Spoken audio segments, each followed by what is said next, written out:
um livro doloroso, um livro de lamentações. Lamentações de Jeremias. Então, hoje o dirigente leu Jeremias 39, nos fala desse contexto em que a nação de Judá foi para o cativeiro da Babilônia, dos caldeus. Lemos também o Salmo 71, que fala de clamor, de choro, súplica. Então tudo tem a ver, né? E cantamos também sobre consolação. E é a consolação do Senhor que nós queremos quando nós choramos e buscamos nele. Então, Lamentações, nós vamos estudar demonstração de dor por causa da desobediência. Nunca vamos esquecer isso, que o livro de Lamentações, que é um anexo, né, do profeta Jeremias, é um livro de dor pela desobediência. Nós temos vários choros, várias dores, mas essa especificamente por causa da desobediência. Mas mesmo assim, mesmo que você estiver chorando por causa de alguma desobediência sua, Deus não te abandona. E esse choro, essa dor, mesmo por causa de desobediência, ela serve também de aprendizado e acaba sendo uma bênção nas nossas vidas, porque Deus faz assim. Lamentações é um livro que só está aqui no livro, na seção dos livros proféticos, porque associaram Lamentações com, evidentemente, com o escritor que é o profeta Jeremias, por isso Lamentações de Jeremias. Mas é um livro poético, ele podia muito bem estar ali no meio de Salmos, Provérbios, Eclesiastes, porque é um livro poético. E eles tinham uma maneira de decorar o texto. Eles não tinham versículos como nós temos, mas eles, em Lamentações, não Sociedade Bíblica, tá bom? Mas o próprio escritor Jeremias, ele colocou várias sessões, né? Para nós são capítulos, mas ele colocou a letra Aleph e foi indo Aleph, Beth e Gimel, e são as letras do alfabeto hebraico, até a letra Tal. Não é letra Tal, é letra Tal mesmo, tá? E é como se fosse A, B, C, D, E, F. Então cada versículo desse, que é um parágrafo, né, uma seção, é uma letra. Então ele fez isso, por isso que vocês vão encontrar nos capítulos 22 versículos, que são as 22 letras do alfabeto hebraico. Talvez para lembrar, não é? Eles faziam isso. A exceção é o capítulo 3, que eles pegam 3 versículos com a letra A, ou Aleph, né? E aí 3 versículos com a próxima, e 3 com a próxima, por isso que dá 66 versículos. Então é a exceção, né? Os outros são 22, 22, 22. Tá bem? Então, essa é a dinâmica do livro de Lamentações. Bom, relembrando o que aconteceu, houve um cerco onde os caldeus ficaram ali por volta de 11 meses, mais ou menos, cercando Jerusalém até que eles entraram. Quando eles entraram foi um estrago quase que total. E o povo foi sendo levado para a Babilônia. Eles foram levados em 3 levas, né? Então, os nobres primeiro, né? Os reis, o rei, os príncipes. Depois eles levaram o povo mais comum e eles deixaram na terra os camponeses. Então essas pessoas que foram mais oprimidas pelos príncipes, pelos reis, pelo povo, inclusive pelos sacerdotes e juízes, foi o povo que ficou na terra. E eles se deram muito bem, porque eles tomaram conta das fazendas de todos os opressores deles. Deus tem senso de humor, né? Fazer uma coisa dessa. E eles tomaram conta da terra. Na verdade, eles eram os funcionários da Babilônia, porque a Babilônia usou a terra de Israel como uma terra celeiro. Então eles precisavam dos produtos da terra, eles buscavam então em Jerusalém mediações Israel, né? Principalmente a parte sul, enquanto aqueles homens trabalhavam ali. Os que foram, alguns se deram muito mal porque sofreram um bocado, mas aqueles que foram numa boa, ou seja, já que é para ir, vamos ir mesmo, né? Eles se deram bem, eles construíram casas, eles se casaram, eles tiveram uma vida quase normal. Não podemos dizer que era normal porque não havia o templo, não havia um rei deles, né? Então eles não estavam na terra deles, mas eles puderam viver uma vida normal, porque foi isso que Deus falou. Deus disse: não resistam, deixa o povo levar, e lá vocês vão viver normalmente. E foi o que aconteceu com alguns. Alguns se deram muito, muito bem. No caso de, vamos dizer, Daniel, né? Daniel viveu dos 70 anos, ele viveu 60 anos lá. E ele assumiu posições altas. Esdras, né? Embora Esdras não estivesse mais na Babilônia, mas ele estava no governo da Pérsia, que dominou sobre a Babilônia, Média e Pérsia. Então, algumas pessoas conseguiram ter uma vida normal e alguns até conseguiram uma vida muito boa na Babilônia e na Pérsia. Mas não foi fácil, não. No início, eles achavam que o mundo ia acabar, como acontece conosco também. Em algumas situações da nossa vida, nós pensamos: o meu mundo caiu, o meu chão sumiu, eu vou ser engolido pela terra. Mas Deus dá uma grande oportunidade para nós nesses momentos de sofrimento. E, como diz o ditado, a gente dá a volta por cima. E algumas pessoas se dão até muito bem em situações drásticas e tragédias até. Mas não é hora de pensar nas coisas boas, tá bom? É hora de pensar na dor. Porque o texto vai nos levar para isso. A demonstração da dor no meio dessa desobediência. E quais são as demonstrações de dor dessas pessoas? Porque Jeremias, ele está declamando essas poesias, esses poemas. Há uma coisa importante para falar: os hebreus, eles faziam rima não com sílabas como nós fazemos, né? Para os sons ficarem parecidos. Os judeus, eles faziam poesias. As poesias hebraicas, a rima era de pensamento, de ideias, e não de sons. Bom, por isso que você vai encontrar muito em Provérbios, por exemplo,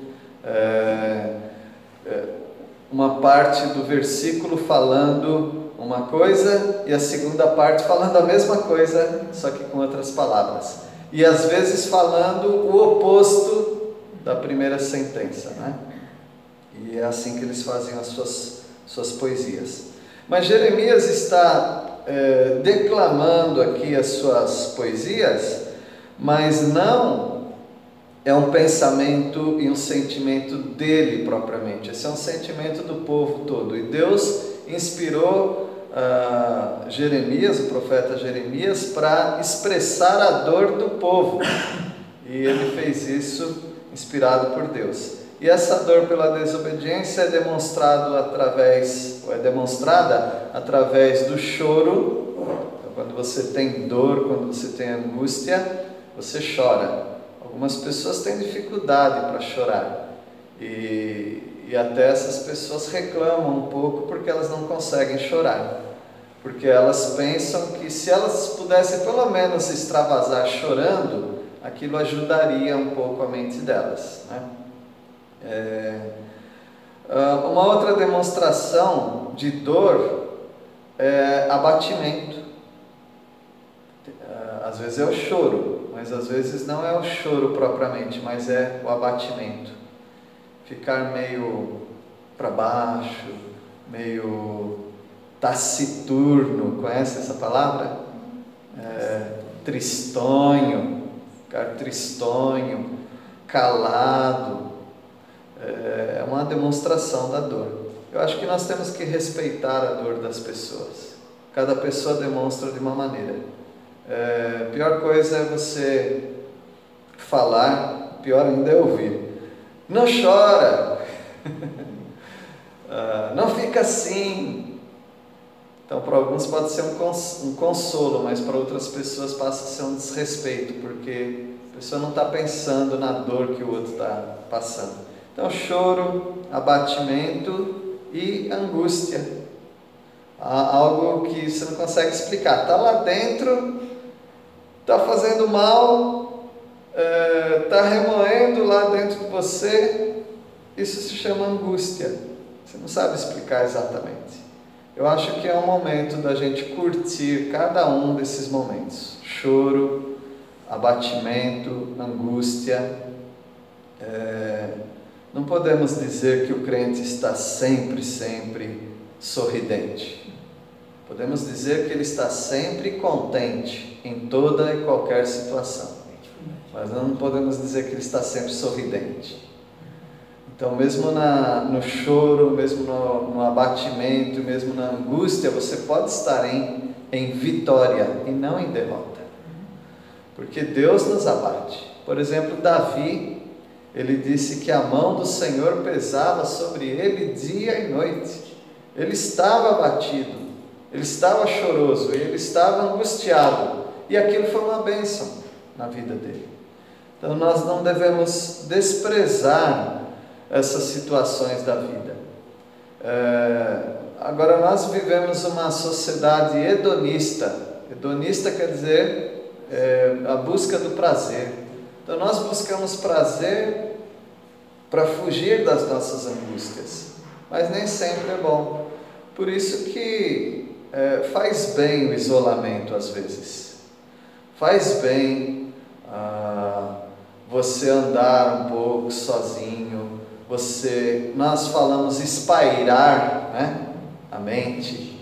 É bom você ter esse momento de reflexão, onde as pessoas não te atrapalham, onde as pessoas não te influenciam. Às vezes é bom também você tentar esquecer do sofrimento. Então, tudo pode ser bom ou não, depende daquilo que o Senhor tem para você.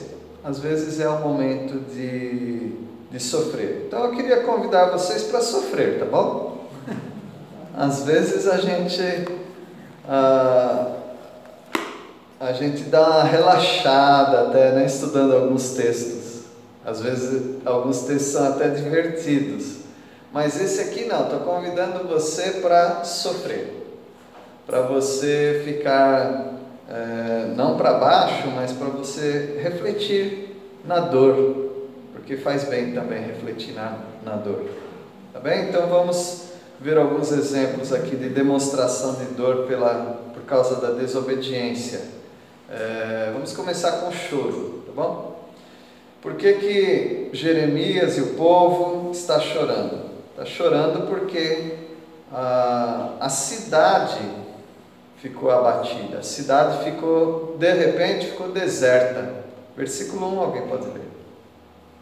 Como já solitária a cidade outrora populosa, tornou-se como viúva a que foi grande entre as nações, princesa entre as províncias, ficou sujeita a trabalhos forçados. Ficou vazia. Uma cidade alegre, uma cidade onde crianças estavam correndo, pulando, pessoas cantando, no templo tinha tantos cantores, e agora é uma cidade solitária. E isso causa uma tristeza, uma nostalgia, até uma angústia, mas é o momento de chorar mesmo, é o momento de se sentir solitário, porque o pecado levou o povo até essa situação. A cidade chora porque também, o povo chora porque também? Porque pessoas traíram. Quando você é traído por alguém, você chora, e eles foram traídos. Versículo 2. Chora e chora de noite, as tuas lágrimas correm pelas faces. Não tem quem a console. Entre todos que amavam, todos os seus amigos procederam perfidamente contra ela, tornaram-se seus inimigos. Então a dor que a cidade está passando é a dor da traição, porque os amigos foram pérfidos. Perfídia quer dizer engano, traição. Então foi um momento de muita angústia. Agora eu penso também em Jeremias, porque Jeremias ele está chorando o choro da cidade, mas ele também está chorando o choro dele, porque ele foi traído, conforme o texto que o dirigente leu, ele foi preso, ele foi colocado, na verdade ele foi colocado no esgoto, vocês sabiam disso, né? Ele foi colocado na fossa, literalmente ele estava na fossa, né? Ele foi rejeitado pelo seu povo. Então as pessoas que eram até os seus amigos agiram de forma pérfida também, enganando, traindo, e é por isso que a cidade também está chorando por isso. E chora por quê também? Chora porque o povo foi levado, o povo de Deus. Versículo 3. Judá foi levado ao exílio, afligido sob grande servidão. Habita entre as nações, não acha descanso. Todos os seus perseguidores o apanharam nas suas angústias. Quando você ouve falar do cativeiro da Babilônia, você sempre ouve falar que o reino do sul era Judá. Então a gente acabou acostumando com isso. Judá foi levado, mas na verdade foi Judá, Simeão e Benjamim, tá certo? Não sei se alguém vai...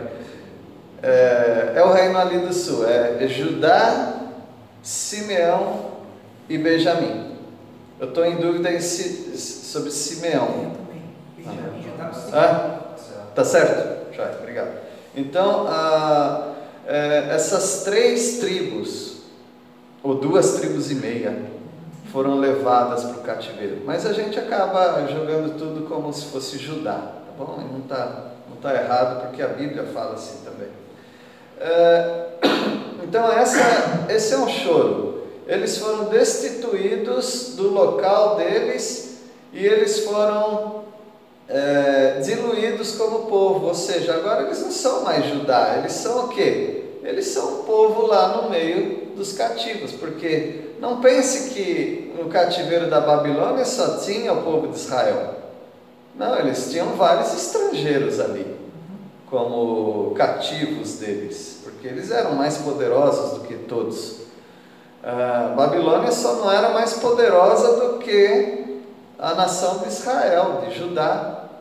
Mas uma vez que a nação está sendo disciplinada e julgada por Deus, então passa a ser um instrumento nas mãos de Deus contra Judá. Então eles choram por isso também.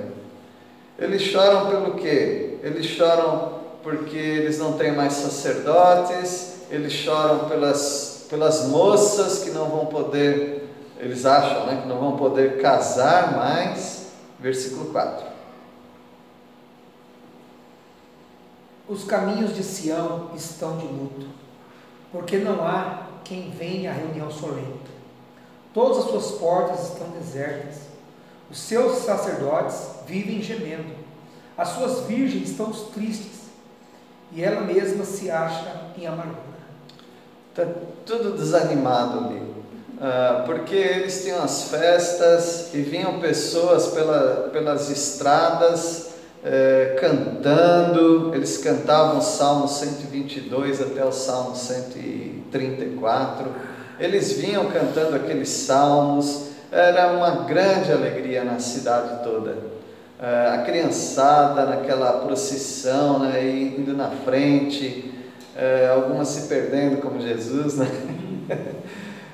Não se perdendo, né? Mas ele tinha um propósito dele. Então você sabe que quando uma cidade começa a esvaziar, tudo começa a ficar muito triste. Eu trabalhei numa cidade chamada... agora esqueci.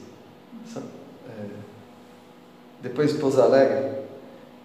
Senador José Bento.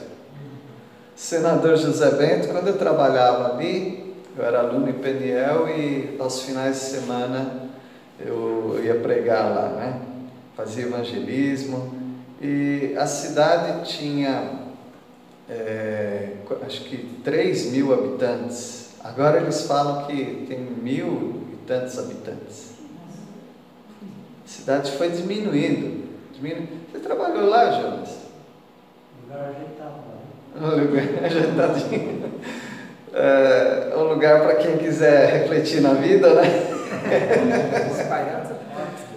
Para quem trabalha em banco, então deve ser uma beleza, né? Nem banco eu acho que A cidade foi definhando, diminuindo. Por quê? As pessoas iam para fora para estudar, trabalhar, acabavam casando por outros lugares. Então a cidade foi definhando. Encontrando com pessoas de lá, eles falam: a cidade ficou tão triste agora, porque ainda tinha mais pessoas, né? Essa cidade, Sião, né? Ou Jerusalém, ela não está vazia agora porque as pessoas estão indo trabalhar em outros lugares. Está vazia porque Deus esvaziou a cidade por causa da desobediência e do pecado. E eles estão muito tristes mesmo, eles nostálgicos, né? Pensando como era bom, como era alegre aquele ambiente. Versículo 5. Agora deixa eu voltar aqui para o versículo 4. Nem sempre tudo era bom ali, porque chegou a esse ponto por causa da opressão, da imoralidade, da bebedeira, do roubo, da fraude, tudo isso daí. Então, realmente precisou fazer um expurgo naquela cidade, uma purificação, e é o que Deus está fazendo. Versículo 5. Seus adversários triunfam, os seus inimigos prosperam, porque o Senhor a afligiu, por causa da multidão das suas prevaricações, e seus filhinhos tiveram de ir para o exílio na frente do adversário. Então eles choram por essa humilhação. O povo de Israel era muito acostumado com procissões, porque eles faziam 5 festas por ano. E nessas 5 festas por ano havia gente de todas as cidades, todos os lugares, indo até Jerusalém. E agora eles estão também numa procissão, mas eles estão acorrentados pelo pescoço, eles estão machucados, muitos deles, humilhados, e eles indo na frente do adversário, né? Num desfile macabro, num desfile bem triste e horroroso mesmo para eles, né? Só de pensar que o rei deles teve os olhos vazados também, né? Foi o Zedequias, isso. Então eles tiveram muita perda, muita humilhação. Então é um momento de choro deles. Versículo 6. Da filha de Sião já se passou todo o esplendor. Os seus príncipes ficaram sendo como corços, e não acham pasto, e caminham exaustos na frente do perseguidor. Então o autor, o próprio Deus, né, ele relata de uma maneira que eu não sei quantos de vocês já viram esses documentários do mundo animal. Elefantes, acontece muito com elefantes, né? Aqui fala corços, né? mas na África, onde eles têm que sair por aquelas savanas e tudo seco, deserto, para achar água. Então vai aquela manada, e nem todos conseguem chegar. Alguns vão caindo pelo caminho, né? E eles vão morrendo. E aqui também nós vemos o povo indo como que se fosse para o matadouro, né? Eles não estão com esperança boa. Eles sabem que eles vão sofrer muito ali. Agora, como eu falei, se nesse tempo de choro, de abatimento, de angústia, eles fossem refletindo sobre os seus pecados, pedindo perdão para o Senhor e aceitando essa situação como uma disciplina do Senhor, eles iam ter uma surpresa boa quando eles chegassem lá. Deus ia começar a abrir as portas para eles e eles iam se tornar pessoas, cidadãos do povo de Deus em terra estranha, mas vivendo uma vida quase normal e uma vida até boa. Mas no momento ninguém está pensando isso. Vocês pensam isso quando vocês estão passando por angústia? Vai ter um momento bom lá na frente. Não, a gente pensa que nós nunca conseguiríamos sair dessa situação. Então eles estão exaustos na frente do perseguidor. E vamos até o versículo 7 hoje. Versículo 7, alguém pode ler? Agora, nos dias da sua aflição e do seu desterro, lembra-se Jerusalém de todas as suas mais estimadas coisas que tivera dos tempos antigos, e como o seu povo caíra na mão do adversário, não tendo ela quem a socorresse, e de como os adversários a viram e fizeram escárnio da sua queda. É um momento para pensar. Não me lembro quantos quilômetros tem de Judá até de Jerusalém, né? Até a Babilônia. Eu acredito que uns 1.200 quilômetros. Não sei se alguém tem essa informação. Mais ou menos isso daí. Então, são muito tempo de caminhada. Dá para pensar um monte de coisa. Não são aquelas caminhadas de cantar louvores ao Senhor. Eles não querem cantar. Eles querem só chorar, pensar naqueles dias, pensar na amargura. Aí eles começam a fazer um retrospecto. E eles são culpados. Mas mesmo sendo culpados, é o momento que Deus vai abençoar a vida dessas pessoas. Eu imagino eles pensando assim: poxa, mas os profetas falaram paz, paz, não vai ter cativeiro. E nós achamos que isso era o correto, mas olha onde nós estamos. Mas Jeremias falou tantas vezes para eles: não atentem para esses falsos profetas, vocês vão para o cativeiro. E agora eles estão aqui nessa nostalgia, não tendo ninguém para socorrê-los.